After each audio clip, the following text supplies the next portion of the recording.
Hello YouTube, and welcome to another exciting day of my life. It's 1:11 p.m. Wednesday, August 30th, 2023, and I'm on my way to use the tail end of my Lime subscription. So I just checked on my Lime account. I've got 13 minutes of ride time left. After that it starts charging me 40 cents a minute, and yeah, which is crazy pricey, way pricier than rideshare or riding in a Waymo or even a traditional taxi cab. But yeah, 13 minutes remaining on my ride pass, and I think 18 or 19 minutes until the ride pass expires. Yeah, I said I was going to leave for work earlier today. I'm pretty sure I said something like that yesterday. Same story as yesterday. Just working on editing old vlogs to get them uploaded. I'm up to January. I'm sorry, January. Feels like I'm clear back in January. I'm up to July 22nd, I think. Making progress at it. I've got about 10 minutes of video left to edit on the one I'm working on. It takes me more than 10 minutes to edit 10 minutes worth of video. And I'm just like looking at the time like, no, I gotta get my ass. Gotta get my ass on my way to work. Oh, look, they got the irrigation going over in Pierce Park. Nice. So, going somewhere completely different to get my scooter. I'm a little unsure how this is going to work out, but it does show it in the app, but it's actually a little bit east of 46th Street. So hopefully it lets me unlock it there. I imagine it would, although I'm worried I might have to kick push it to 46th Street from where it unlocks. But I'll figure that out. I'll figure that out when I get there, and I might, who knows, maybe I'll write Lime customer service about it if it's in any way problematic. It's been a long time since I've shot off an email to Lime customer service. I wonder if when they look at that, if they realize that I'm a former juicer, but of course they don't. All their customer service is farmed out to Zendesk, and those people know thanks to nothing. But at least that's how it used to be when I worked for Lime. Maybe it's got better since then. It looks like they could freshly cut that. Looking impressive. Not sure what the temperature is right now.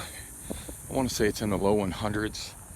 I was going to head out around 11:30-ish to get some groceries, and I was thinking about buying a couple new pair of cargo shorts at Ross, and also maybe some newer, nicer socks. There's my scooter. I can see it off in the distance.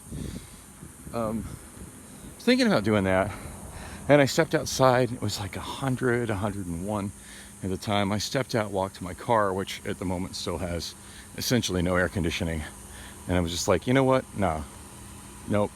I don't want that stuff that bad. And I went right back inside and proceeded to work on my video editing. Anyway, here's my scooter. Hopefully it unlocks without issue, being over here on the wrong side of 46th Street. And it's now 1:26 p.m. I ate shit on the scooter on the way here. Got some road rash, and that's not good.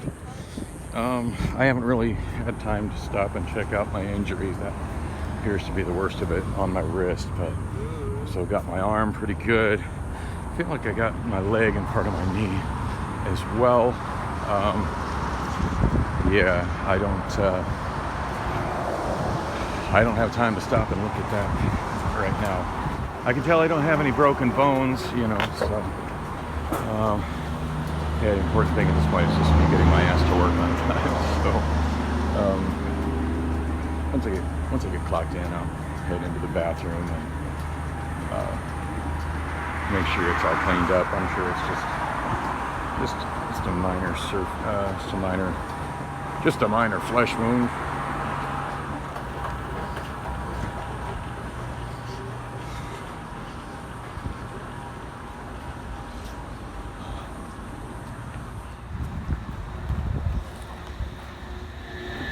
The old security guard looked like he was absolutely fast asleep. I looked over him to see if he was looking at his phone, because that's what I expected. He's like all hunched over and his head's like looking down. And I expected him to be looking at his phone. That's kind of the normal thing with people these days that aren't paying attention to, whatever kind of security job they're supposed to be paying attention to. But no, he looked like he was absolutely sound asleep. Oh, good times. Not the most interesting security guard I've seen sleeping in recent months, and I didn't really get any video of him, and that's fine. I'm not trying to do that anyway, but I do wish I'd have got video of the most interesting one I saw. It was an actual uniformed off-duty police officer doing security detail down at the methadone clinic that I took my daughter Allison to, and that guy was just out cold, sound asleep. And the crazy thing is, I think he was wearing a service revolver at the time. So yeah, pretty crazy. I do wish I would have got some video of that. That's the sort of thing that could go viral on TikTok. Speaking of viral, my video of the SUV criminally speeding on Loop 303, that thing's, I'm not sure what numbers it's at right now, but it's just really taken off. Now, granted, I would say about 2/3 of the comments I get on it are negative, but the funny thing about YouTube is it just, in recommending videos, it just recognizes interaction. It doesn't know a positive comment from a negative comment. All it knows is it's getting comments. So for everybody leaving negative comments on that, thank you. I appreciate the additional views and view time, and the fact that y'all are pushing my channel into something that I can maybe actually monetize. Speaking of monetized channels, Adam's channel, formerly known as Phoenix Homeless, disappeared yesterday. And I know it was a big goal of his to get it monetized. It's been a while since him and I have talked about that sort of stuff, or talked at all, to be honest. I don't think I've seen him in about a month. I mean, we've exchanged a few comments on YouTube back and forth, but actually talked, it's probably been about a month. Yeah, I think about a month ago I brought him some pizza after work at Domino's. But I know his goal was to hit 1,000 subscribers and monetize, and I've read somewhere that you can monetize at 500. Now, I'm over 500. The thing with monetizing at 500 is you have to have a certain level of viewing hours total, and then over the last, I don't know, month, I guess it is. Whatever it was, I was a little overwhelmed by it. I was trying to figure out YouTube Studio. To figure out how I, if I was at those levels and whatnot, and I just decided it was just too much hassle and just let it go. But Adam, on the other hand, may have been close to it, but in spite of that, he's shut down his channel completely. In fact, I took this screenshot.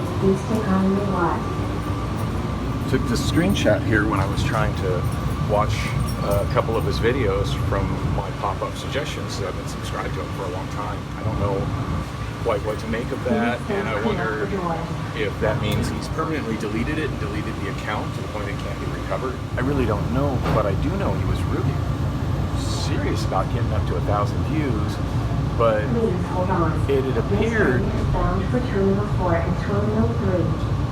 had appeared that somebody had hacked his YouTube account, or his Google account. Same thing. Now, whether it was actually hacked, it depends on your definition of hack. My gut feeling, and again, I have no way of confirming this is just my own gut feeling, he's been rolled a couple of times, and he's had people steal his stuff while he's been sleeping, more than a few times. And my gut feeling is that somebody might have got one of his devices, either an old tablet or an old smartphone, that wasn't secure, and they were able to access his Google account that way. I mean, I've been talking for, God, it seems like 2 years now that I've had multiple chances to hack, using the term hack very loosely, but to gain control of the account of the person whose old phone number I got when I got my second Obama phone. Or was it my third Obama phone? Actually, it was my third Obama phone. Brittany is her name. I've got her last name. In fact, I can find her social security number, which is disturbing. I'm not sure if I kept that. I would imagine I deleted that, but I definitely kept her name and her address. At one point, I was really serious about trying to make contact with her and just let her know, hey, you need to get control of this phone number. You need to get another phone. You need to put this phone number on it. You need to sit on that for a while, and then close all your accounts that are tied to this. But man, I've just never found the time to do it. Which is a shame, because I used to work really near where she, and I suppose I still do kind of part-time work really near where she lives, because she lives around, I want to say 91st Avenue in Van Buren. Anyway, that road rash is stinging. So aside from that, pretty uneventful ride. I was, no problem getting the scooter started where I picked it up there in Monte Vista. My guess is it was, I don't know, I think I got a pop-up warning on the line map. I don't look at my phone when I'm riding at all, but I did see when I went in the ride that I had a pop-up warning telling me I exited the coverage area, and then I needed to get back into the coverage area, but I didn't experience any slowdown on the scooter at all. I started it, and I hit the throttle, and it went fine. Speaking of the throttle, I did damage the throttle a little bit when I ate shit on the scooter. It does stick a bit from where it rubbed against the asphalt.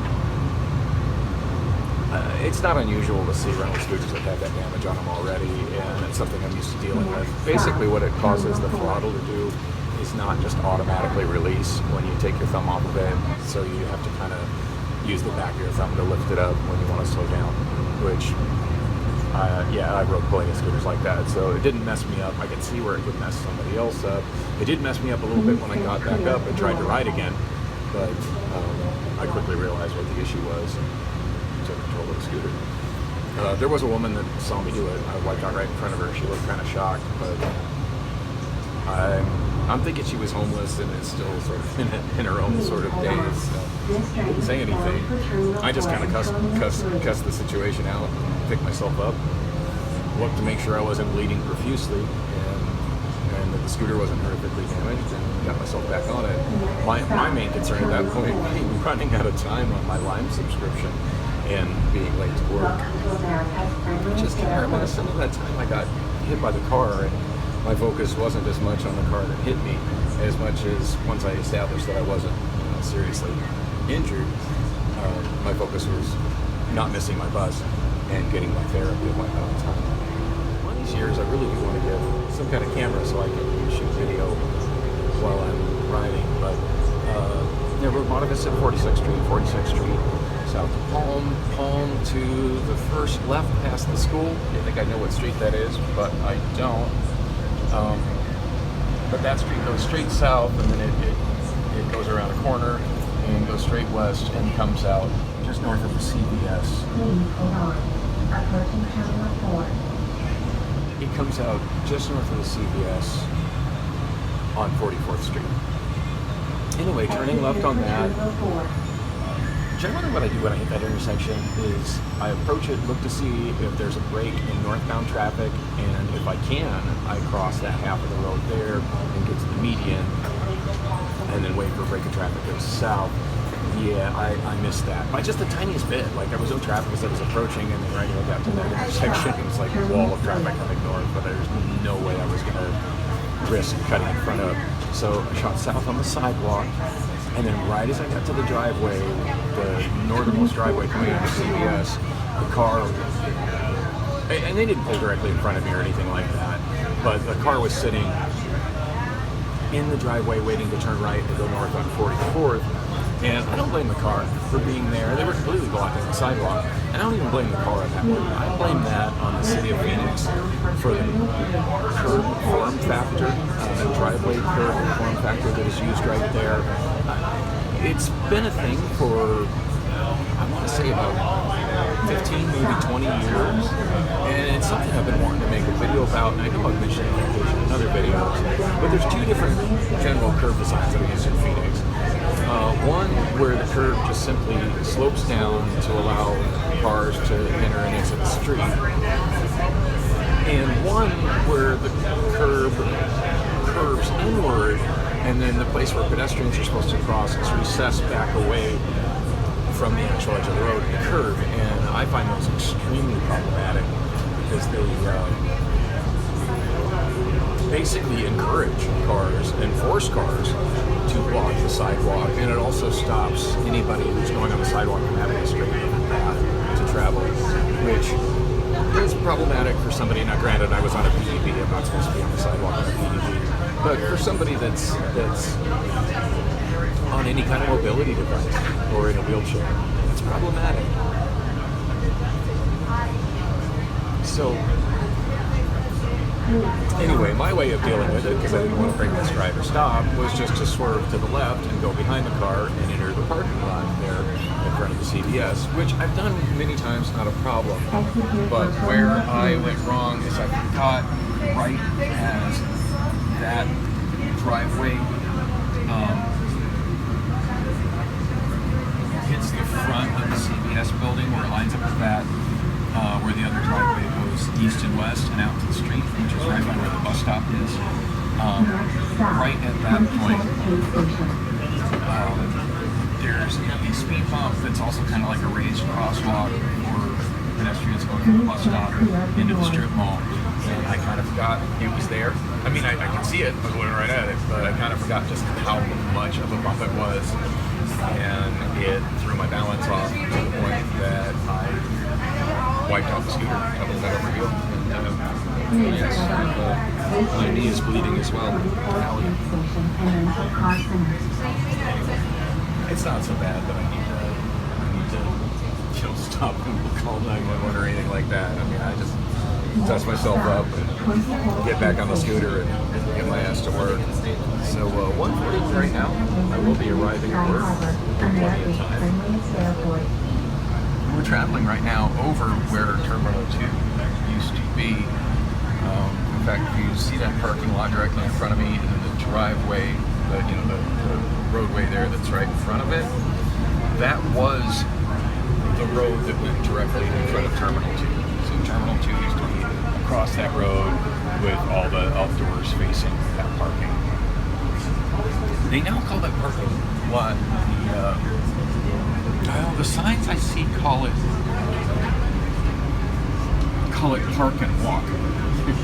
So, and there's signs warning that there's no shuttle from there. So you can park from there, and as long as you don't want to walk, you can walk over to Terminal 3 and then catch the SkyTrain.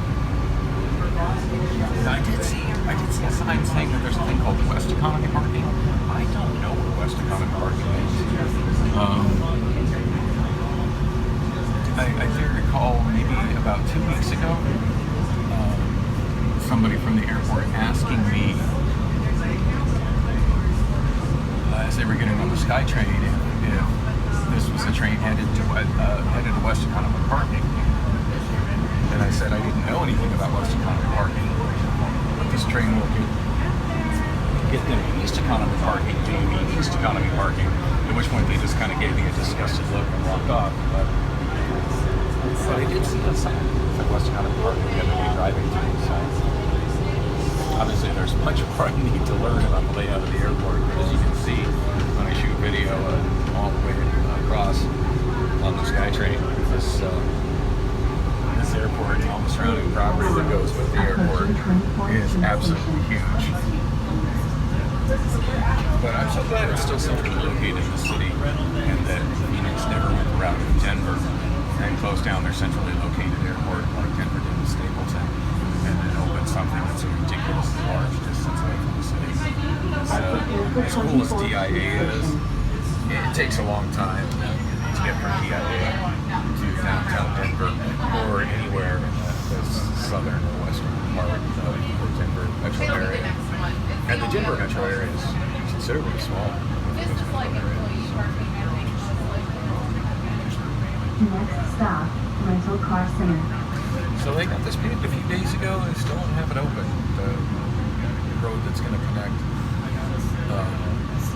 24th Street Station and Buckeye Road. And I'm at 24th Street Station right now. So yeah, not much else to say about my scooter ride. I did have a line of cars that was trailing me south of McDowell as I was approaching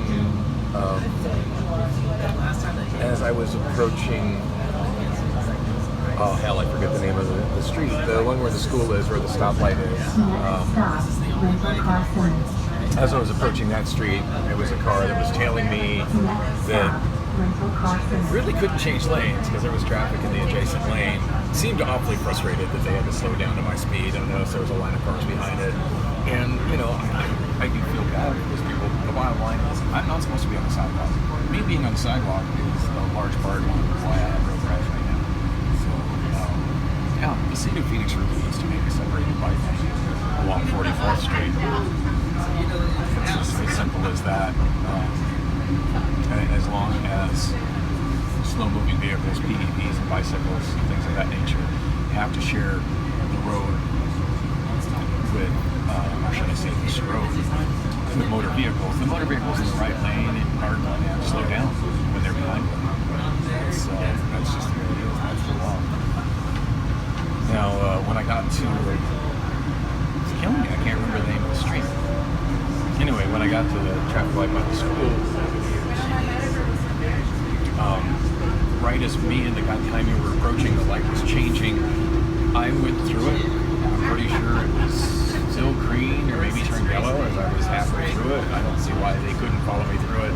I made a point to go onto the curb and onto the sidewalk since there was nobody on the southbound sidewalk to open up that lane. But as it ended up, they all just ended up stopping for the traffic light. So I could have just stayed in my lane and been fine.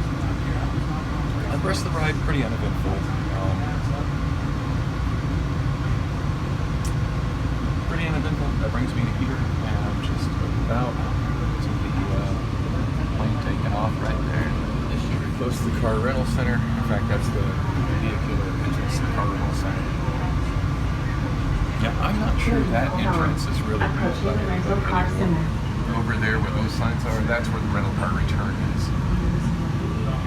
Now there used to be, I know there's still some kind of passenger pickup at the car rental center for like taxis and Ubers and people that are picking up friends, but I couldn't tell you where that is. I really don't know. In fact, I had somebody get kind of frustrated with me about a week ago that, you know, could see that I'm wearing a safety vest and I'm obviously an employee of somebody here in the facility.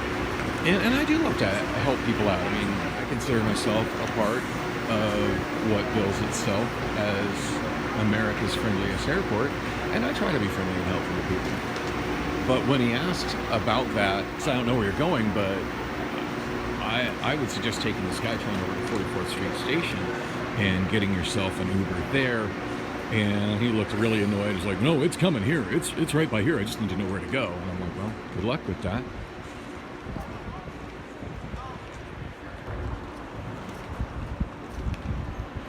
Check the time right now. So it's been kind of an adventure since my lunch yesterday when I finally took my iPhone 6s Plus out of lost mode.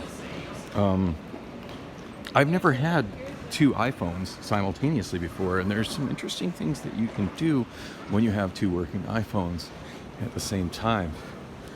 The most interesting one is that you can pair them to share the service, because I've got Mint Mobile service on the iPhone 6s Plus, and you can pair them where they're linked and they share their data, and obviously, you know, internet coming, you know, from my 6s Plus to my 7 Plus, but it's not a hotspot. It's some kind of a Apple specific thing, and it works really well. I've been loving that. And apparently I was on, because I had the same phone number on my 7 Plus. Now granted, phone calls, SMS messages are only going to my 6S Plus. That's the one with the SIM card in it. But everything that goes through iMessage, so anytime somebody is texting me from an iPhone, it's going to both phones. And all conversations that I do with somebody who has an iPhone, where it's going through iMessage, going through both phones. I expect if somebody tries to call me on FaceTime, it probably will also ring on both phones. So that's pretty neat. That's pretty handy. I love how they're sharing the iCloud. Yeah, all in all, I'm loving the 2 iPhone experience. By the way, shooting with the iPhone. No, don't leave me. Don't leave me. Don't leave me. Don't leave me. I bet you that is Keontae right there, taking off and leaving me. Grr. There's somebody sitting over there. Maybe that person will give me a ride. It's 1:49. I still got 11 minutes to get clocked in, and good 6 minutes before I can even clock in pursuant to the rules. I'm going to go that way. See who that is.